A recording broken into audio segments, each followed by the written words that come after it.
Tanpa berlama-lama, mari kita buka kajian pada pagi hari ini dengan bacaan basmalah bersama-sama.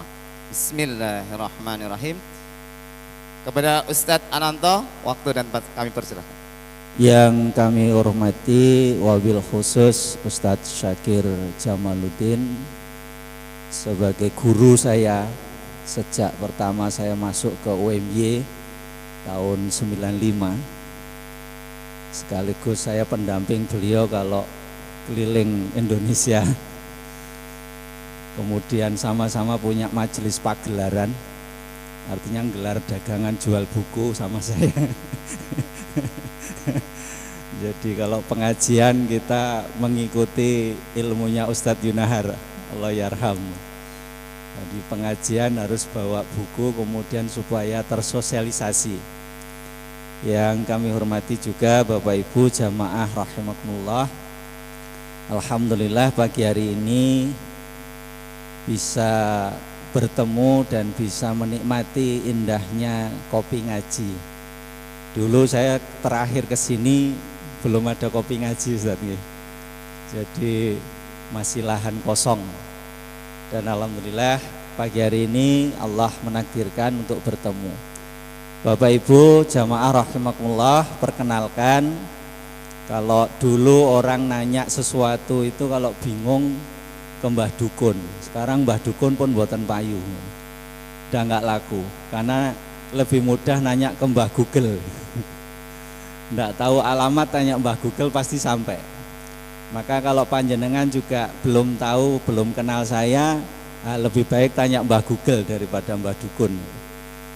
Di Google atau di YouTube atau di Meta AI, Bapak Ibu bisa ketik Ananto Isworo. Nah, jadi saya dulu pernah nanya ke bapak saya, makna Ananto Isworo niku napa Pak? Ternyata bapak saya juga nggak tahu.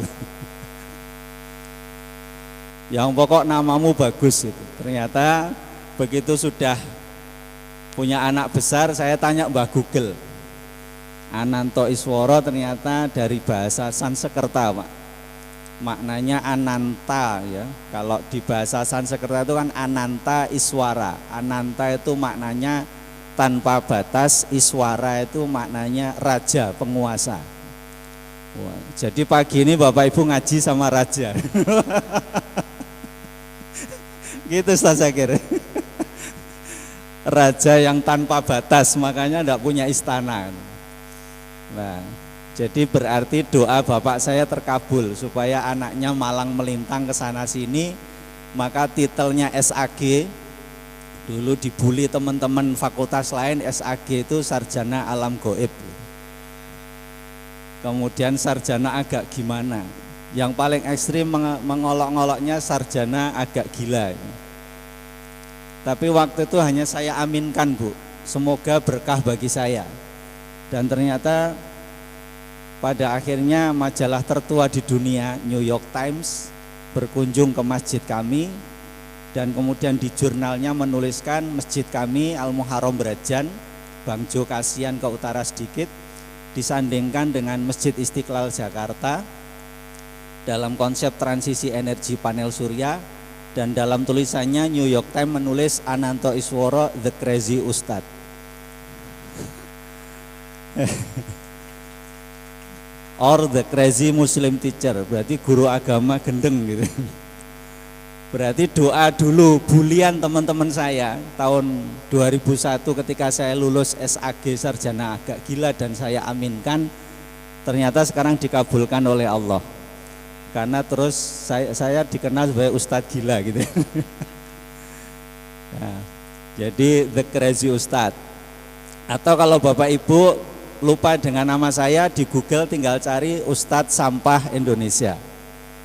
Nah, jadi karena saya CEO yang menyamar jadi pemulung sampah gitu.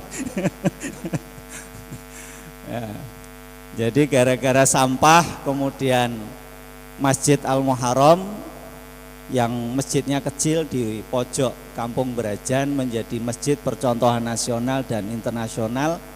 bahkan menjadi masjid pelopor Eko Masjid Dunia sejak tahun 2013, mungkin pertama dan satu-satunya di dunia tahun 2013. Dari kegilaan itulah kemudian kita menyampaikan bahwa sesungguhnya setiap diri kita punya tanggung jawab, setiap muslim itu punya tanggung jawab terhadap lingkungan.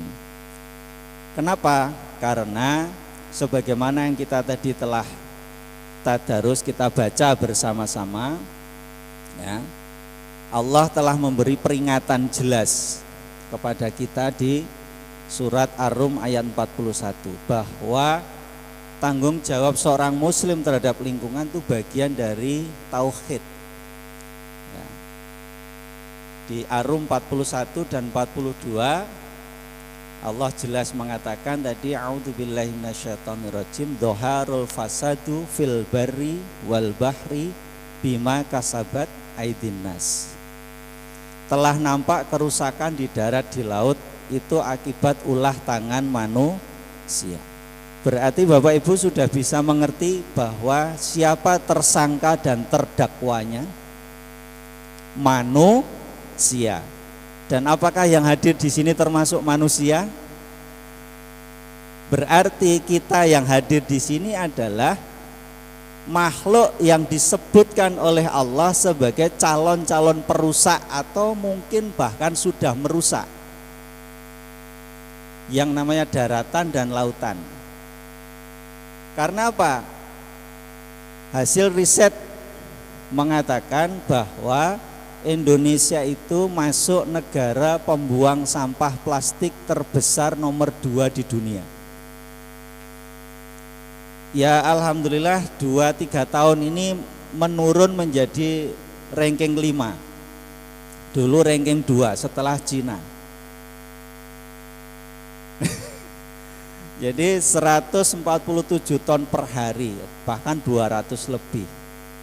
Tetapi Bapak Ibu, sampai hari ini Indonesia masih pecah rekor sebagai negara pembuang sampah sedotan nomor 1 di dunia. Siapa yang paling sering pakai sedotan? Kita hari-hari pengajian mau apapun sekarang pakai air mineral gelas, pasti pakai sedotan. Kemana nasib sedotan Bapak Ibu? Nggak pernah tahu. Padahal sedotan itu barang kecil, mudah dibawa angin, mudah dibawa air hujan, air sungai, sampailah ke lautan. Dan di Yogyakarta disebut tidak hanya sebagai kota pelajar, tetapi juga kota 1000 kafe. Saking banyaknya kafe, dan itu menghasilkan sedotan. Kemana larinya sedotan? Ke laut. Dan yang terjadi adalah jutaan ikan mati gara-gara makan sedotan, keloloden sedotan. Kenapa? Karena ikan nggak sekolah, jadi nggak bisa membedakan mana cacing laut, mana sedotan. Apalagi yang sedotannya melungker-melungker, dianggapnya cacing laut. Maka hasil riset dan prediksi 2050 jumlah sampah di lautan itu akan lebih besar jumlahnya ketimbang jumlah ikan. 2050 kalau tidak ada pertobatan nasional. Maka sekarang Pak Menteri, Pak Jumhur mendengungkan istilah pertobatan ekologis. Karena apa? Karena semua masyarakat Indonesia yang dikenal sebagai masyarakat religius, yang mayoritas adalah umat Islam, yang di dalam Al-Quran menurut para ulama ada 700 ayat yang berbicara tentang lingkungan, dan ada perintah banyak dari Rasulullah tentang menjaga lingkungan, tetapi kita masih sangat minim untuk mengkaji tentang ekoteologi, tentang bagaimana memahamkan bahwa kalau saya memahami hadis Nabi bahwa cabang iman paling tinggi kalimat la ilaha illallah, cabang iman paling rendah menyingkirkan duri, simbolisasi duri. Kalau sekarang Bapak Ibu nyari duri susah, tapi bagi saya itu simbol pesan Rasulullah bahwa duri itu apapun yang bisa membahayakan, apapun yang bisa mengganggu, apapun yang bisa menjadi penyebab sesuatu yang buruk menjadi terjadi. Bagi saya memahami hadis itu adalah kalimat berjenjang, yang mana kita tidak akan mungkin bisa mencapai derajat yang paling tinggi, cabang iman paling tinggi, kalimat la ilaha illallah, kalau ujian yang paling kecil saja yang diberikan Allah, yaitu menyingkirkan sesuatu yang bisa menghalangi diri kita tidak lulus. Dan kira-kira apakah selama ini kita sudah merasa lulus dari hal itu? Kita lihat sampah botol di pinggir jalan ya cuek saja. Kita lihat bahkan ada juga cuek saja. Bahkan jangan-jangan ada sebagian umat Islam pagi hari pengajian Ahad pagi sambil bawa kresek uncalke ning pinggir jalan. Jangan-jangan kita adalah salah satu orang yang ketika pagi hari mengantarkan anak dan cucu tapi sambil bawa buntelan kresek kemudian dilemparkan di pinggir ring road dan lain sebagainya. Padahal itu baru cabang iman paling kecil, paling rendah. Menyingkirkan sesuatu yang bisa menghalangi, yaitu apa? Membahayakan dan membusukkan hati kita. Jadi sampah yang paling besar bagi saya, pemahaman saya adalah sampah yang ada di otak dan hati kita, sehingga menjadikan perilaku kita menjadi buruk, perilaku kita menjadi tidak seimbang. Maka tadi kata Allah, yang berpotensi merusak daratan lautan adalah manusia. Dan kata Allah, supaya apa? Jadi ketika ayat ini diteruskan, liyudhiqahum ba'dalladzi 'amilu la'allahum yarji'un, supaya mereka merasakan sebagian dari akibat. Berarti Allah sedang menghukum.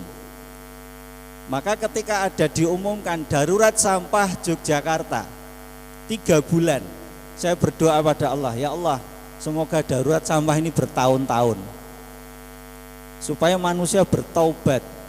Ketika COVID datang, saya berdoa, ya Allah, semoga COVID ini lebih dari setahun 2 tahun. Kenapa? Karena biar manusia merasakan ulah akibatnya, merusak lingkungan. Dan ketika kemudian COVID datang, alam menjadi lebih indah, langit menjadi lebih biru, karena semua pabrik, aktivitas transportasi, aktivitas polusi berhenti total. Termasuk manusianya, banyak yang mati total. Karena itulah cara Allah memperbaiki. Dan ketika darurat sampah, banyak orang kemudian merasa bingung, resah, mau buang sampah kemana, dan tidak siap kan Pak. Kenapa? Karena manusia sejak lama sudah diberitahu tentang hal ini, tapi berlaku abai terhadap apa yang dihasilkan. Tapi jangan menyerah. Kenapa? Di akhir ayat ini Allah masih memberi harapan apa? Agar mereka kembali ke jalan yang benar. Berarti Bapak Ibu, kita masih diberi kesempatan. Untuk apa? Taubatan nasuha, pertobatan ekologi, pertobatan atas kebiasaan kita tidak mengelola sampah rumah tangga kita, yang kemudian mengakibatkan kerusakan yang ada di lingkungan maupun yang lain. Dan kemudian di ayat 42 Ar-Rum, ya, Allah melanjutkan, kul siru fil ardi fangduru kaifa kana aqibatul ladzina min qabl kana aktsaruhum musyrikin. Adakanlah perjalanan di muka bumi dan perlihatkan atau perhatikan bagaimana kesudahan orang-orang yang terdahulu. Kebanyakan dari mereka itu adalah orang-orang yang mempersekutukan Allah. Jadi jalan-jalan itu ada perintahnya Pak.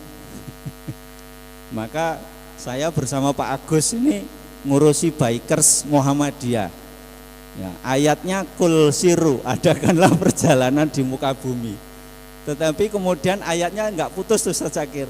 Setelah adakan perjalanan di muka bumi, kata Allah, makanlah sebagian dari bumi. Maka orang Muhammadiyah itu kalau habis jalan-jalan, habis goes, habis motoran, ujung-ujungnya madangmu. Golek soto.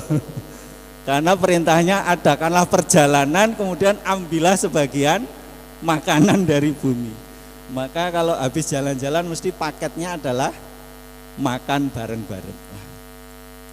Di ayat ini Allah mengingatkan, adakan perjalanan. Artinya Bapak Ibu, yuk kalau kita rekreasi jalan-jalan, Jangan hanya sekedar menikmati keindahan alam, tapi bertanggung jawablah dengan sampah yang Anda bawa dari rumah. Berapa banyak panjenengan bawa sampah dari rumah? Ada oseng-oseng, ada ini, ada plastik, ada macam-macam. Tapi sampahnya dibuang kemana, Bu? Ke lokasi wisata. Rekreasi nopo healing, Bu? Rekreasi atau healing, Pak? Sekarang saya itu kalau habis pengajian Ahad pagi pada keburu-buru, pada mau kemana, Bu? Mau healing, Pak Ustadz. Padahal healing itu kalau dalam Kamus Besar Bahasa Indonesia, healing itu adalah proses penyembuhan bagi orang yang mengalami penyakit kejiwaan. Berarti kalau habis kopi ngaji kok jenengan terus healing, berarti jenengan stres. Ngaji sama saya malah stres ini kayaknya. Ya, maka kalau habis ada bencana muncullah posko psiko healing atau psiko sosial untuk mengatasi trauma healing, karena orang trauma. Lah kita ini enggak stres kok malah sedikit-dikit healing. Jadi jangan-jangan memang banyak persoalan rumah tangga. Lah kembali. Jadi adakan perjalanan untuk apa? Belajar, mempelajari bahwa orang dahulu dilenyapkan oleh Allah karena perbuatan mempersekutukan Allah. Pak Bu, mohon maaf. Kalimat mempersekutukan Allah, panjenengan memaknainya sebagai apa, Pak? Menyembah berhala, menyembah patung seperti hanya dulu konsep kita ketika diajari di ilmu agama, menyembah pepohonan, menyembah kuburan. Padahal mempersekutukan Allah itu begitu luasnya. Kalau kita buka pelajaran pertama Kiai Haji Ahmad Dahlan, Kiai Haji Ahmad Dahlan mengajarkan surat Al-Jasiyah ayat 23. Itu pelajaran pertama malah yang diajarkan. Afara'aita man ittakhadha ilahahu hawahu. Jadi ditanyakan, apakah pernah kalian melihat orang yang menuhankan hawa nafsu? Bayangkan, Pak. Jadi berhala yang paling mengerikan itu bukan berhala yang dipotong kepalanya oleh Nabi Ibrahim kan. Tapi berhala yang paling mengerikan adalah hawa nafsu kita sendiri. Jadi kalau boleh kemudian jenengan bawa kapak, penggal sendiri kepala kita kan. Karena apa? Hawa nafsu ini. Maka kata Allah, janganlah kamu menyembah selain aku di dalam masjidku. Loh, apa ada orang yang menyembah selain Allah di dalam masjid? Banyak, Pak Bu. Kalau zaman saya sekolah dulu, karena ada calon mertua, penjelasannya gitu kan. Kalau saya boleh mengatakan sekarang ada banyak orang merasa khusyuk tidak khusyuk sholat, itu bukan karena Allah, tapi karena AC. Betul enggak? Ada orang sholat, wah AC-nya kurang dingin, enggak khusyuk sholatnya. Besok lagi enggak usah mampir ke masjid itu. Besok enggak sholat di situ, enggak khusyuk. Berarti yang dituhankan bukan Allah. Lah bagaimana dengan nasib saudara kita yang di wilayah timur yang masjidnya aja cuma gedek, di Afrika yang masjidnya hanya dari pelepah daun pisang, di Palestina yang bahkan nggak ada masjid karena udah hancur semua. Karena yang disembah Allah, bukan hawa nafsunya. Maka masjid kami Al-Muharram Brajan itu enggak punya AC, Pak. Di Jogja katanya masjid harus kalau maju itu harus punya AC. Saya bilang masjid kami enggak punya AC tapi maju menjadi percontohan nasional bahkan internasional. Berapa hari yang lalu datang pendeta dari Katolik dari Australia sama pendeta dari Filipina. Satu Katolik, satu Protestan. Dibarengi dengan satu ulama muda kita Ustadz Niki Alma. 3 tokoh agama dari agama yang berbeda. Datang ke masjid kami. Ternyata nyaman kok. Enggak panas. Padahal enggak pakai AC. Kenapa? Karena tadi adakanlah perjalanan di muka bumi untuk apa? Belajar. Supaya jangan sedikit-sedikit kita mempertuhankan hawa nafsu. Ya. Sehingga Allah kemudian melenyapkan kaum-kaum terdahulu kan apa? Yang dituhankan adalah hawa nafsunya. Kalau sekarang apa hawa nafsu itu? Yang membuka lahan tidak hanya 100 hektar bahkan jutaan hektar. Itu hawa nafsu. Ustaz Syakir belum lama wisata ke tempat saya di Banyuwangi. Ketika mungkin ke Pulau Green Island, melihat sisi timur ada gunung yang sudah tinggal separuh, bahkan tidak separuh lagi. Padahal itu dulu namanya Gunung Tumpang Pitu, Ustaz. Artinya bertumpuk 7. Tapi sekarang habis. Kenapa? Karena ditemukan emas di sana.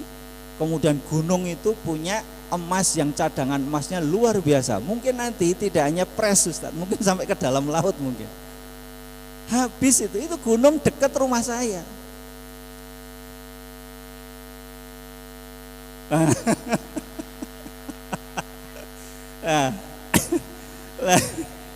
Lah itu. Maka Bapak Ibu jamaah yang dirahmati Allah, saya mau daftar itu, Ustaz. Nah, jadi bagaimana kita bisa naik kepada level kalimat yang bersih, teologi yang paling puncak, la ilaha illallah, kalau urusan yang paling dekat dengan kita, urusan yang paling bawah, urusan yang paling kecil dengan kita abaikan. Padahal masih ada jenjang sampai 60 tingkat. Maka Rasulullah mengatakan, ya, Allah itu baik, menyukai kebaikan, bersih, menyukai kebersihan, murah hati dan senang kepada kemurahan hati, dermawan dan menyukai kedermawanan. Maka bersihkanlah halaman rumahmu. Ada 5 perintah. Jadi Bapak Ibu kalau ingin membangun kebaikan, Allah itu sangat senang kepada kebaikan. Bahkan tidak akan pernah rugi bagi orang yang melakukan kebaikan, karena Allah sangat mencintai. Nah, kalau ingin membangun kebaikan, akhirnya apa? Tadi, Allah itu baik, menyukai kebaikan, bersih, melakukan kebersihan, berarti jaga. Jangan hanya masjid ditulisin apa? An-nadzafatu minal iman. Di mana-mana tulisannya itu. Bersih bagian dari iman. Tapi orang Indonesia menerjemahkannya sebagian, karena sebagian nggak diambil, Pak. Coba kalau di meja, ya, ada pisang goreng tinggal separuh, diambil nggak? Wah, ini mesti sisa orang, karena sebagian. Maka saya masih ingat ketika saya diajar Ustadz Yusuf Hasan dulu, beliau mengatakan bukan sebagian, tapi bagian. Salah satu unsur dari kesempurnaan iman. Jadi bagian, bukan sebagiannya yang kemudian diabaikan, tapi bagiannya. Artinya apa? Integral, menyatu, harus diambil, harus dikerjakan. Jadi bersih itu bagian dari keimanan. Maka keimanan seseorang tidak hanya diwujudkan, dilihat, dinilai dari seberapa banyak dia sholat di masjid, tetapi ketika ke rumah kita mau bertamu, ketuk pintu aja, sebentar nggih Pak, nunggu lama. Nggak taunya apa? Bersih-bersih dulu ruang tamunya. Berarti nggak bersih. Bahkan halaman rumah, tadi kan di akhir kalimat Rasulullah mengatakan, maka bersihkanlah halaman rumahmu. Halaman rumah itu kan etalase, paling depan. Kalau depannya bersih, insya Allah dalamnya harus lebih bersih. Maka itu menjadi pencitraan bahwa orang yang beriman itu terwujudkan dari tampilan, baik secara fisik, baju mungkin, halaman rumahnya, dalam rumahnya. Maka pernah ada, Nyon Sewu, ada jamaah masjid terkesan dengan pengajiannya seorang ustadz, kemudian pengen mengundang ke pengajian di masjidnya yang lebih besar. Begitu datang ke rumahnya kok lama buka pintunya. Begitu sudah masuk, sebentar ya, mohon menunggu dulu di ruang tamu. Sambil menunggu, kemudian takmir ini bisik-bisik, kok omahe koyo ngene ya regete. Kok kotor sekali, buku berantakan, pakaian nggak karuan di mana-mana.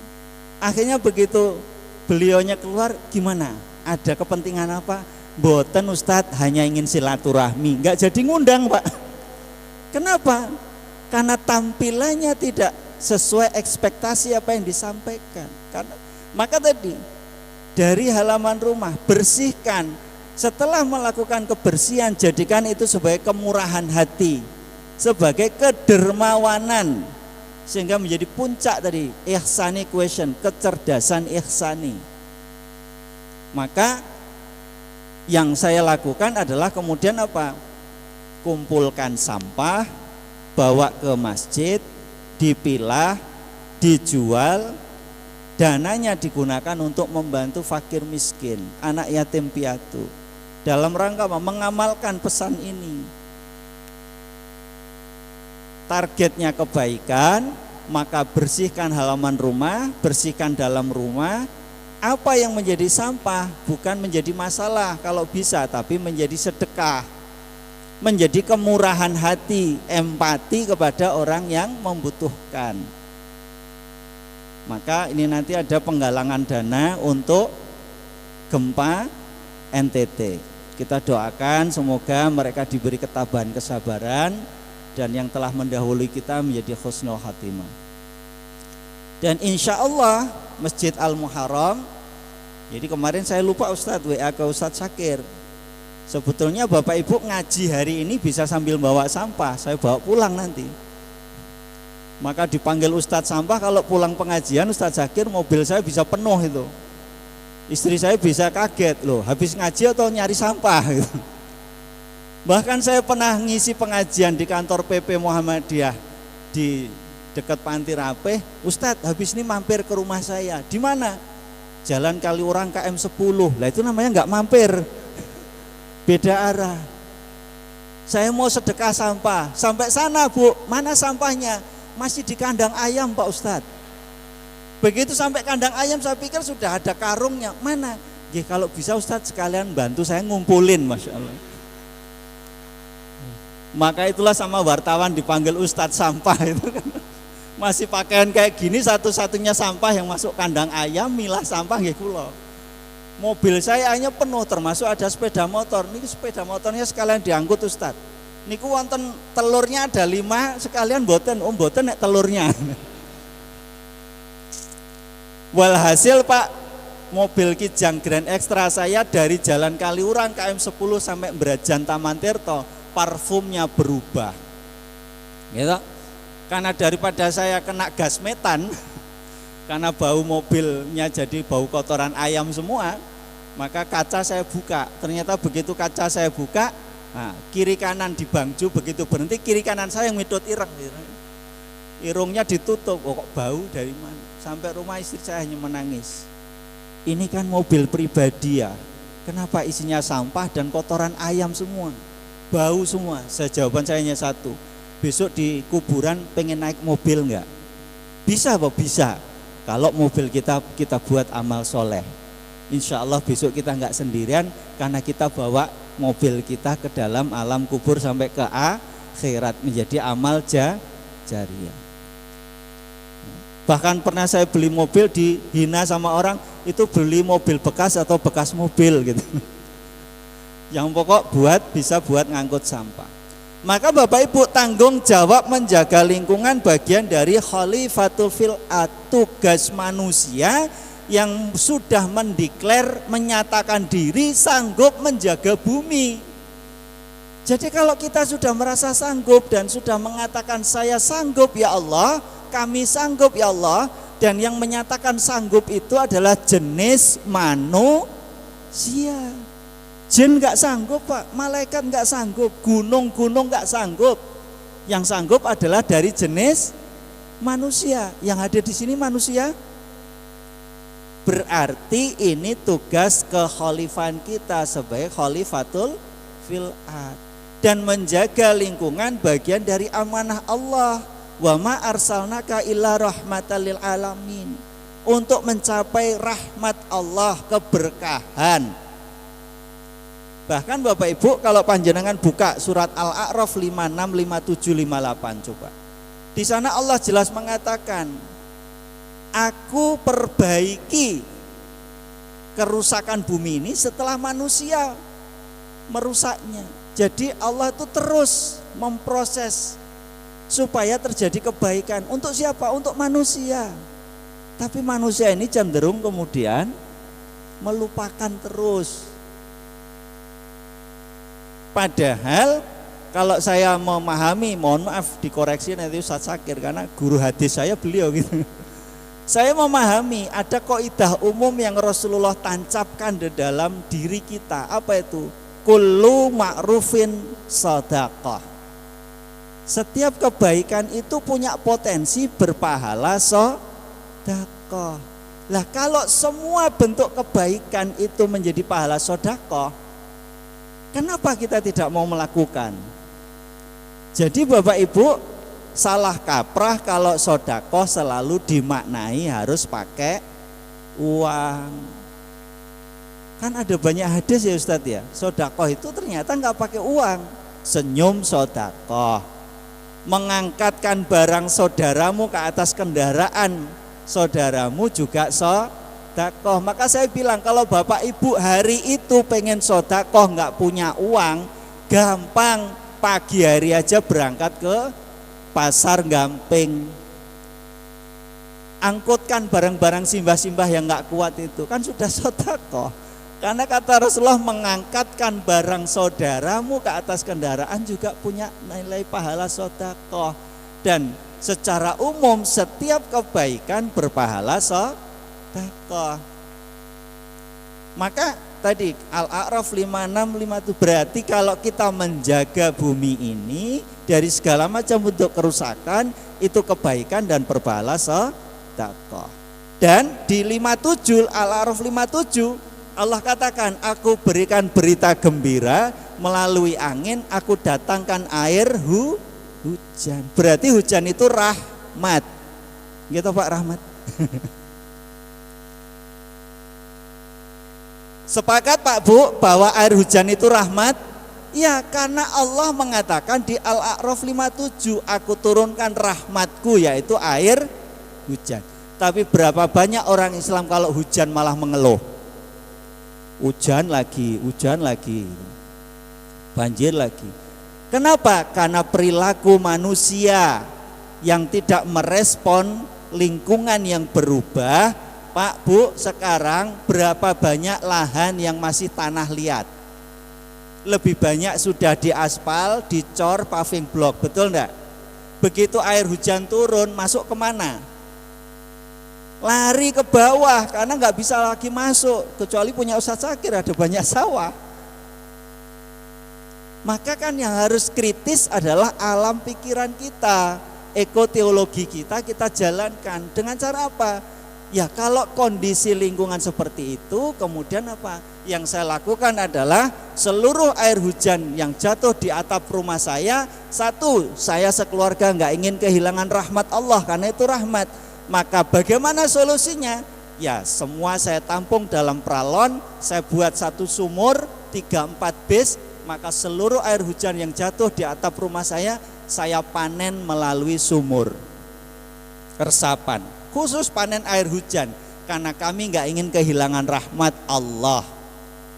Ini kan cara memahami teks Quran, bahasa langit menjadi bahasa manusia.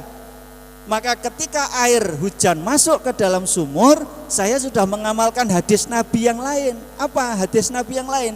Kata Rasulullah, barang siapa yang membangun sumur, mengalirkan air, bahkan airnya diminum jin, pahalanya dihitung sampai dia meninggal. Berarti sustain, berkelanjutan, menjadi amal jariyah. Berarti saya manen air hujan, yang beruntung tidak hanya sumur saya, sumur tetangga juga terisi, karena air yang masuk ke dalam tanah mencari pori-pori tanah akan mengaliri sumur-sumur tetangga. Kalau kemudian di kampung panjenengan dibangun ratusan sumur resapan, satu, rahmat Allah tidak keluar dari kampung panjenengan, maka insya Allah rahmat yang lain akan turun, rezeki akan turun, baldatun thayyibatun wa rabbun ghafur. Kedua, jenengan tidak punya atau mengurangi dosa ekologis untuk warga yang dihilir. Berarti kalau pleret kretek sampai kebanjiran, salah satu kontribusinya jangan-jangan karena kita nggak mau menerima rahmat Allah. Air hujan dibiarkan masuk ke dalam sungai, banjir yang di bawah. Berarti itu jangan-jangan mengurangi dosa pahala kita. Nah, maka Bapak Ibu yang dirahmati Allah, ketika memahami teks itu bahwa kebaikan harus kita bangun, kemudian menjadi perilaku, outputnya atau take actionnya adalah membersihkan apa yang ada di dalam diri kita dan rumah, menjadi kemurahan hati dan kedermawanan. Maka 2013 saya dirikan namanya Gerakan Sodakoh Sampah Berbasis Eko Masjid, pertama dan satu-satunya di dunia. Kenapa pertama di dunia? Karena satu-satunya orang ngumpulkan sampah tapi di halaman masjid. Gendeng mboten niku. Maka saya diunekke Ustadz Edian kurang kerjaan. Belum lagi apa? Mas, masjid itu ruang suci, sampah itu barang kotor. Kok dibawa ke masjid? Saya bilang, sing ngomong wae ora tahu salat. Neng kok begitu masjidnya digawani sampah rame. Itu sama dengan orang yang nggak pernah jamaah, ketika azan nggak pernah datang, begitu jam 10 pagi ada azan, orang datang semua ke masjid. Jam 10 kok wes azan. Nah, soalnya nek jam 12 di azan Dora teko. Jadi caranya supaya pada datang ke masjid jam 10 sudah azan. Sama dengan tadi, ke masjid enggak pernah, tapi begitu ada orang bawa sampah ke masjid protes. Nanti nek masjidnya kotor gimana? Padahal konsep teologi yang saya pahami Pak Bu, masjid adalah ruang suci, betul. Siapa yang masuk ke masjid? Orang yang selalu merasa kotor. Orang yang selalu merasa punya dosa, betul enggak? Jadi kalau ada orang yang enggak pernah ke masjid, sesungguhnya orang yang enggak pernah merasa punya dosa.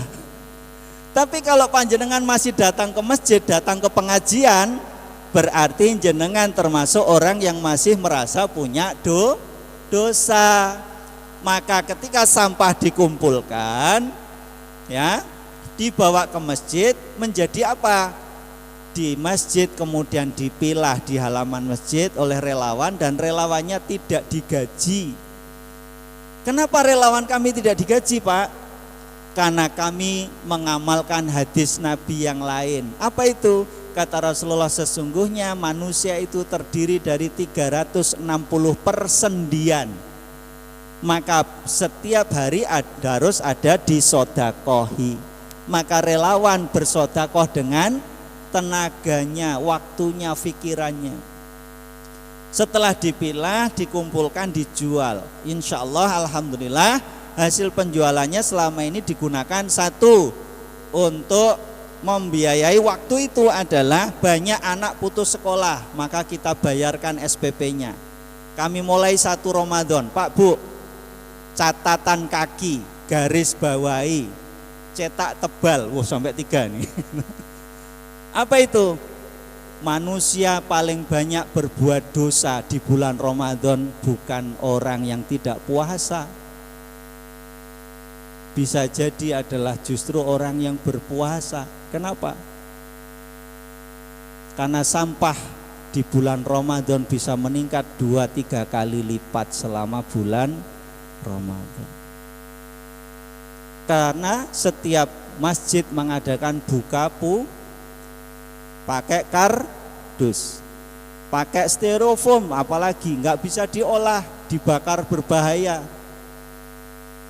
Jadi niat membersihkan hati, tapi justru malah meninggalkan 1 jejak karbon, 2 masalah, 3 sampah, 4 egoisme. Begitu sudah makan berbuka selesai, seakan-akan menahan hawa nafsunya selesai, tapi perilakunya tetap tidak selesai. Habis makan, sampahnya kemana Bapak Ibu? Pernah jenengan berpikir kotak nasi panjenengan lari kemana? Itulah yang saya mulai di 1 Ramadan 2013. Bapak Ibu jamaah, setelah buka puasa, sampah kotaknya silahkan kumpulkan di keranjang dan di karung. Insya Allah akan jadi pahala sedekah karena kami akan pilah. Ba'da subuh saya pilah Pak, masih pakai baju habis ngisi pengajian. Alhasil tidak ada yang bantu. Karena baunya sudah luar biasa, sisa sambal, ayam goreng macam-macam. Tapi saya tekuni, saya pilah yang organik, sisa sayur, sisa ayam, sisa nasi saya kumpulkan. Untuk apa? Bisa kita sedekahkan ke jamaah yang punya ayam, punya mentok, berkah. Yang kotaknya bisa jadi dijual, berkah. Akhirnya apa? Setiap hari jamaah mengumpulkan. Sekarang saya tidak perlu lagi memilah ba'da subuh, karena sudah automatic. Itu yang saya sebut sebagai kecerdasan ihsani question. Kalau seseorang sudah mencintai kebaikan menjadi satu kecerdasan di bawah alam sadarnya, maka kebaikan itu menjadi automatic, nggak perlu disuruh, sudah automatic. Maka akhirnya apa? Ba'da sholat maghrib ibu-ibu langsung memilah sampah itu sehingga belum bau, dan sisa nasi, sisa yang lainnya sudah tinggal sedikit. Kenapa? Karena mengamalkan hadis Nabi yang lain. Apa kata Rasulullah? Jika makananmu jatuh, ambil, buang yang kotor, makan yang bersih. Betul nggak Pak Bu? Dulu masih saya ingat ketika saya kecil, mau didulang ibu, begitu nasinya jatuh yang dikepel-kepel terus disebul, ben pasire ilang gitu, diresiki sing kotor terus didulangke. Saya mikir kan sudah jatuh, ternyata perintah Nabi, ambil yang bersih, buang yang kotor. Berarti Nabi sedang mengajarkan apa? Satu, ada keberkahan. Dua, supaya tidak 100% menjadi sampah, tapi masih ada yang keberkahannya. Kedua kata Nabi, kalau makan habiskan. Dulu saya masih ingat, Allah yarham Ustadz Suprapto Ibnu Jurem, kalau saya mendampingi beliau keliling pengajian sama Ustadz Yunahar, selalu dimarahi. Yunahar, Ananto, habiskan. Sampai upol paling terakhir gitu kan. Karena ada perintah Nabi, habiskan makananmu sampai yang paling terakhir, karena ada keberkahan. Yang paling terakhir di mana Pak Bu? Di piring? Tidak. Ternyata di piring bersih masih ada yang terakhir. Maka ada perintah Nabi, jilati tanganmu. Nek teng jamaah kopi ngaji ana sing ngolok jijiki Pak Ananto, jenengan bar niki kula laporke polisi. Berarti kena pasal penghinaan pada Nabi. Karena yang perintah bukan Ananto, Rasulullah, jilati tanganmu. Kenapa? Karena makanan terakhir bukan yang di piring. Berarti ada yang di tangan, wonten sambel, ada nasi bersih. Kalau pakai sendok berarti yang di sendok berkah. Supaya apa? Sekali lagi Rasulullah mengajarkan tidak meninggalkan sampah organik. Berarti kan bersih, berkah. Coba Pak Bu, fakta terakhir yang harus saya sampaikan. Indonesia sampai hari ini pecah rekor negara pembuang sampah sisa makanan terbesar nomor 2 di dunia. Nomor satunya ada yang tahu?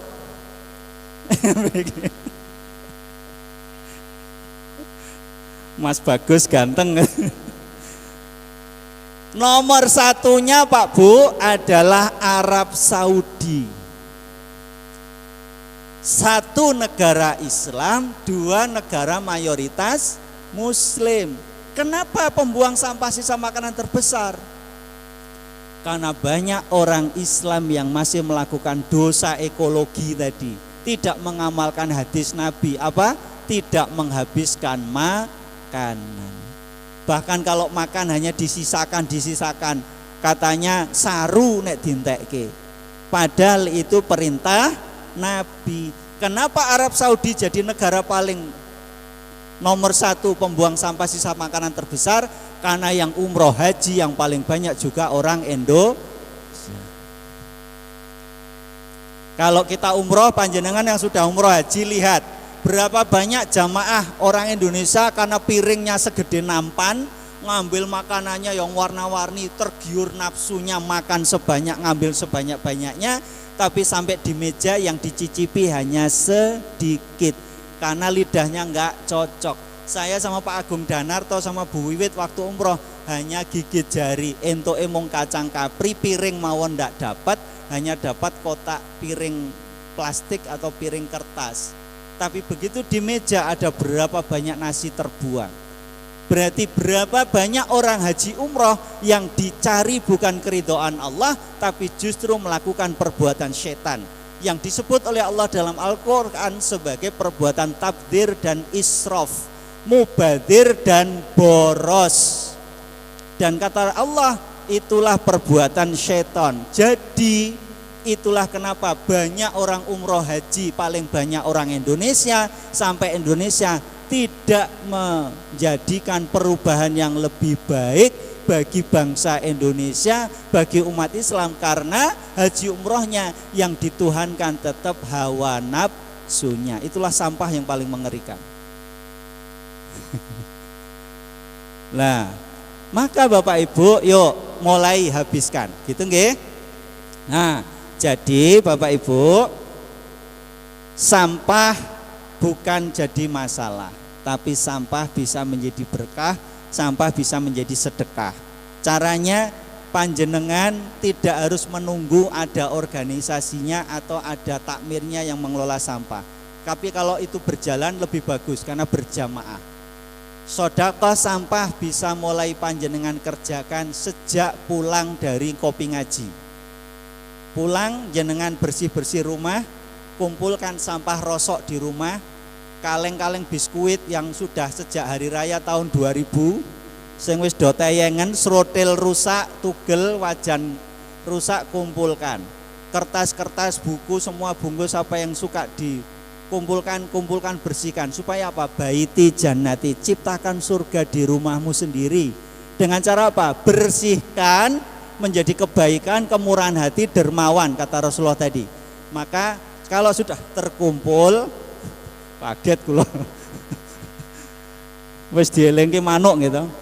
Kalau sampah panjenengan tadi sudah terkumpul, nggih, jenengan jual ke tukang rosok, berapapun hasilnya, mungkin dapat 3.000, 5.000 atau berapapun hasil tadi, cemplungke kotak infak masjid. Berarti sudah langsung jenengan mengamalkan pengajian pagi ini. Enggak usah banyak alasan.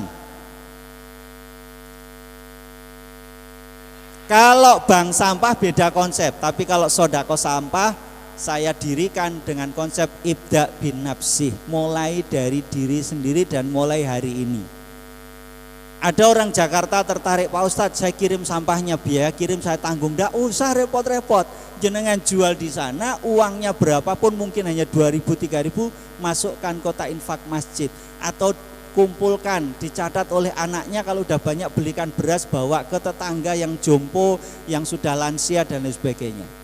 Maka sodako sampah di Masjid Al-Muharram, satu untuk biaya pendidikan bagi anak yang putus sekolah, dan di SMP Muhammadiyah 10 Sagan sudah meluluskan 30 anak. 2 programnya untuk memberikan sembako bagi janda fakir miskin. Jadi mengubah sampah menjadi berkah, menjadi sedekah dengan mengamalkan hadis Nabi. Hadisnya nopo? Wah, Ustaz Zakir mesti hafal hadisnya. Hadisnya kata Rasulullah, siapa yang mau mengurus janda fakir miskin, pahalanya jihad fisabilillah, pahalanya sama dengan sholat malam, pahalanya sama dengan puasa sunnah di siang hari. Jadi bapak-bapak, setelah ini didata lingkungannya ada berapa. Jadi alhamdulillah istiqomah ya. Sampai hari ini alhamdulillah Bu, istri saya 2 anaknya tapi janda saya 70. Artinya apa? Bukan saya nikahi, tetapi mengamalkan hadis Nabi, memberi jaminan rasa aman, jaminan sosial, jaminan ekonomi. Janda fakir miskin duda yang tidak lagi punya pekerjaan, sudah sepuh, kita beri sembako rutin. Dari apa? Hasil mengumpulkan sampah. Dan yang ketiga, 2013 belum ada BPJS Pak. Kami sudah punya jaminan kesehatan untuk jamaah warga yang sakit, dapat bantuan 500.000 dari hasil menjual sampah. Dan di 2019 Gunung Kidul waktu itu kekeringan, kami kumpulkan sampah sebanyak-banyaknya, kami kirim 19 truk tangki air bersih, kami konversi menjadi air bersih. 2024 mengubah sampah menjadi sedekah, anak-anak remaja masjid kami membuat program aksi sedekah sampah akbar untuk Palestina. Satu hari mengumpulkan sampah dapat 9 juta rupiah untuk Palestina. Satu-satunya di dunia nyumbang Palestina tapi pakai, dan hanya berselisih 2 pekan Gunung Kidul laporan, Pak Ustadz kami kekeringan gak bisa Jumatan. Kami galang aksi sedekah sampah lagi untuk air bersih Gunung Kidul. Alhamdulillah 2024 kami bisa mengirim 50 truk tangki air bersih ke 3 kecamatan Tepus, Girisobo, Rongkop, mengubah sampah menjadi emas, yaitu air bersih. Dan kata Rasulullah, sekali lagi ini bagian dari mengamalkan hadis Nabi, barang siapa yang bersedekah air.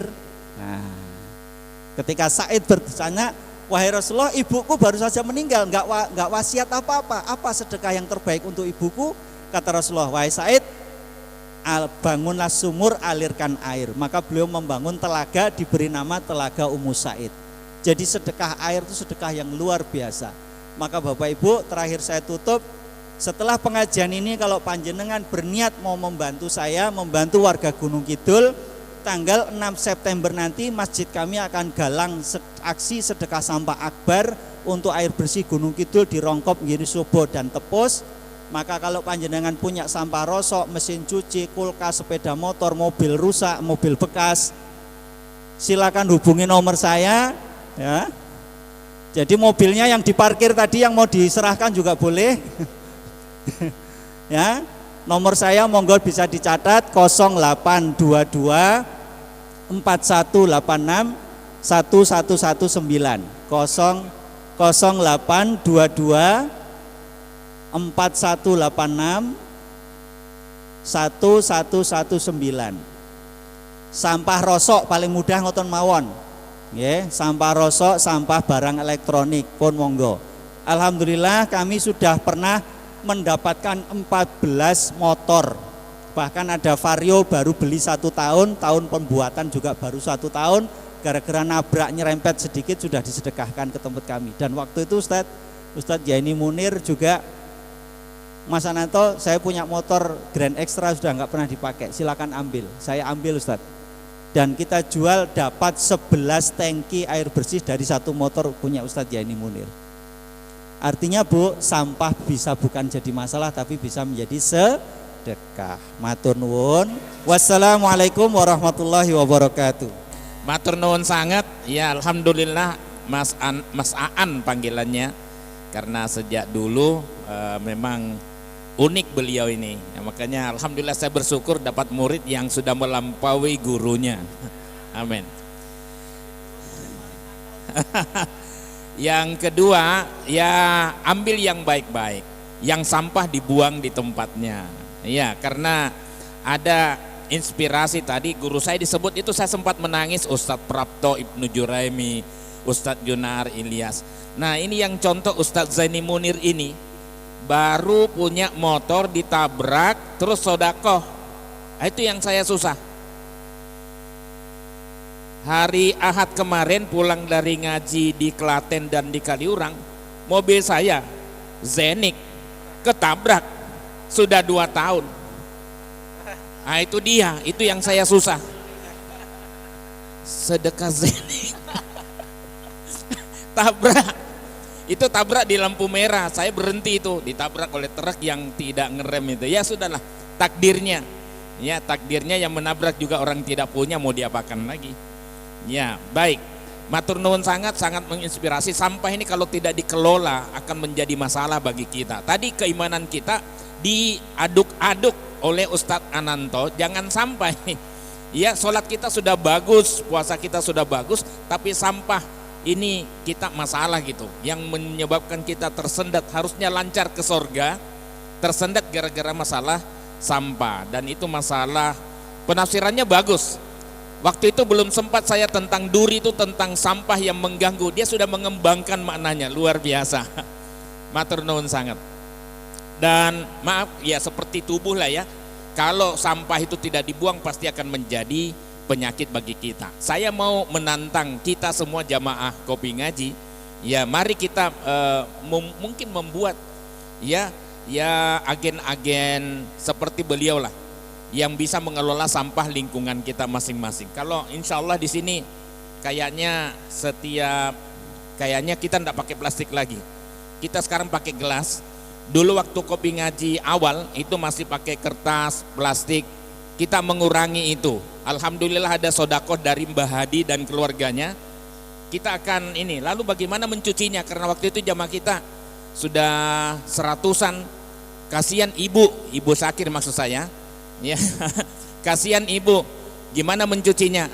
Ibu-ibu kalau misalnya bapak ibu sudah selesai, ada ibu-ibu ngumpul di situ. Ibu-ibu itu nanti kami cuci. Saya tidak pernah menggaji, jadi mereka saja sodakoh untuk nyuci-nyuci itu gelas yang sudah disodakohkan. Nah, saya barusan tadi kena bisik oleh Pak Haji Saidi. Pak Haji Saidi juga peduli terhadap janda. Dia baru punya mobil, setelah itu menjalankan janda-janda untuk sering rekreasi.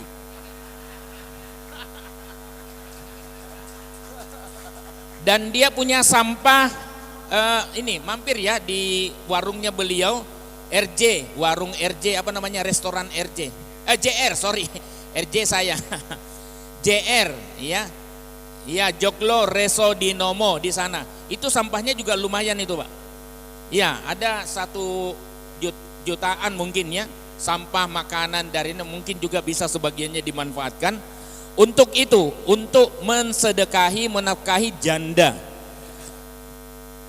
tidak menikahi, ya, tidak menikahi. Jadi, maaf. Pada saat kita bicara begini, yang ibu-ibu yang depan ini saya, ribut sendiri 3 itu. Siapa tahu. Saya kira begitu, matur nuwun sangat, ya, barakallah. Dan hari ini, ini.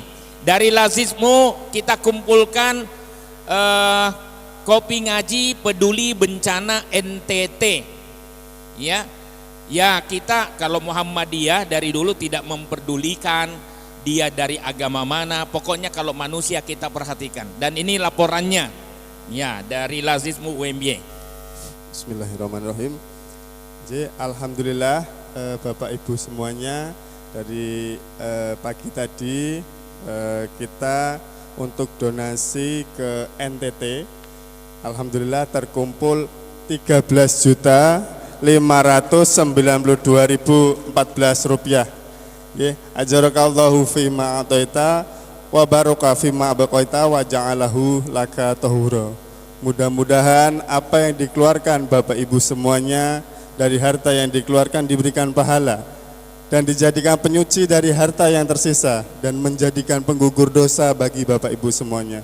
Kita doakan bersama, mudah-mudahan masyarakat di NTT kuat, masyarakat di NTT dikuatkan dalam menghadapi cobaan ini.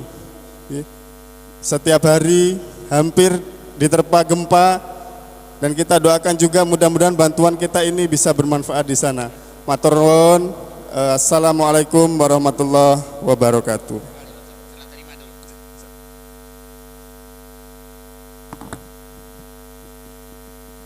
Ya, ini terus terang ini sudah dibagi untuk pembangunan TK Aba di Gancahan. Ya, sudah 13, berarti mungkin sekitar berapa totalnya tadi? 16 jutaan. Alhamdulillah. Mudah-mudahan berkah untuk kita semua. Amin. Saya serahkan kembali kepada Ustadz Banu. Alhamdulillahirrahmanirrahim. Luar biasa kajian pada pagi ini yang sangat membangkitkan kita untuk nantiasa kita peduli terhadap lingkungan sekitar kita, dari diri kita, keluarga kita, dan nanti untuk masyarakat kita. Dan juga terima kasih atas partisipasi dari jemaah semua dengan donasi untuk saudara kita di NTT dan juga untuk pembangunan TK Aba di Gancahan. Mari kita syukuri kajian pada pagi hari dengan bacaan tahmid bersama-sama. Alhamdulillahirabbil alamin. Ada kurang lebihnya kami mohon maaf. Billahi taufiq wal hidayah. Assalamualaikum warahmatullahi wabarakatuh.